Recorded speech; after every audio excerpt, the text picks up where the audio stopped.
I'm Mrs. Ridings and happy countdown to Christmas. Today I'm going to be reading to you One Snowy Night by Nick Butterworth.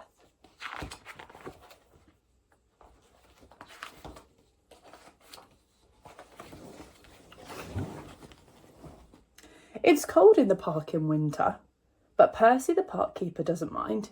He puts on his warm coat and his big scarf and wears 2 pairs of woolly socks inside his Wellington boots. Percy likes to be out in the fresh air. In the middle of the park there is a little hut. This is where Percy lives. When it gets too cold to be outside, Percy goes into his hut where it's cosy and warm. The animals who live in the park all know Percy's hut. Every day he shares his lunch with them. One winter's night, it was so cold it began to snow. Great big snowflakes fell past the window of Percy's hut. "Brrr," said Percy, "I think I'll need an extra blanket tonight." He made himself some hot cocoa and got ready for bed. Suddenly, Percy heard a tapping sound. There was somebody at the door. "Now, who can that be at this time of night?" thought Percy. He went to the door and looked out.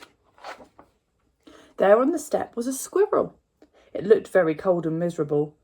"I can't get to sleep, Percy," said the squirrel. "My bed is full of snow."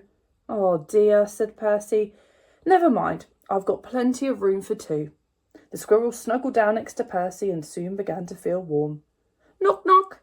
It was the door again. Now, who can that be, thought Percy. Standing outside were 2 shivering rabbits.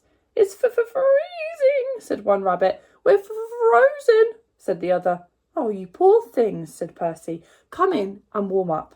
The rabbits squeezed into the bed next to Percy and the squirrel. There wasn't much room. "Could you face the other way?" Percy asked the squirrel. "Your tail is tickling my nose." Knock, knock. "Oh dear," said Percy. "Now there's someone else at the door." It was Fox. He looked very cold and hungry. "Can I come in too?" he asked.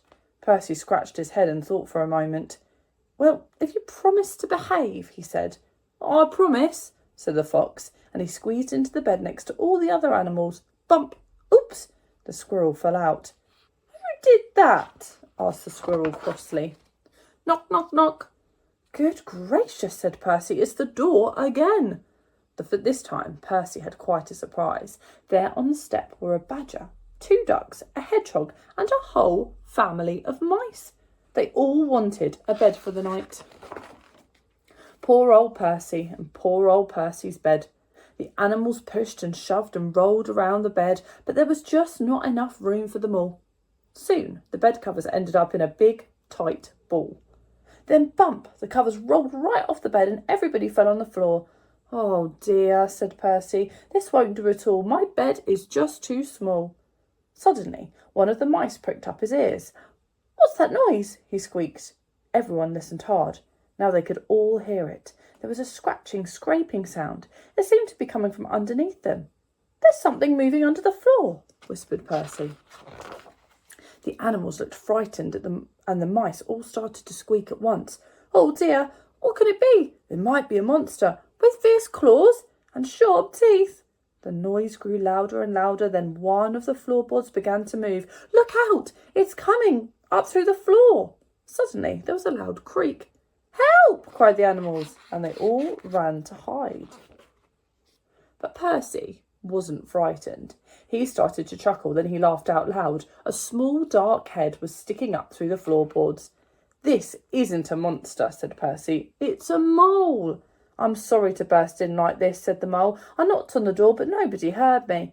Percy helped the mole up through the hole in the floor, sat him on his hot water bottle to get warm, and put the floorboard back. It's all right, everyone," he called. "You can come out now."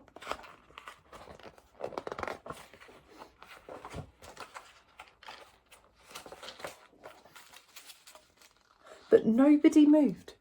Nobody stared. Nobody wanted to come out. The squirrel was tucked away in the pocket of Percy's dressing gown. The hedgehog was in his coat. The fox, the rabbits, the badger and the ducks were all safely hidden away. The mice had even squeezed themselves into Percy's slippers. Everyone had found a cosy bed.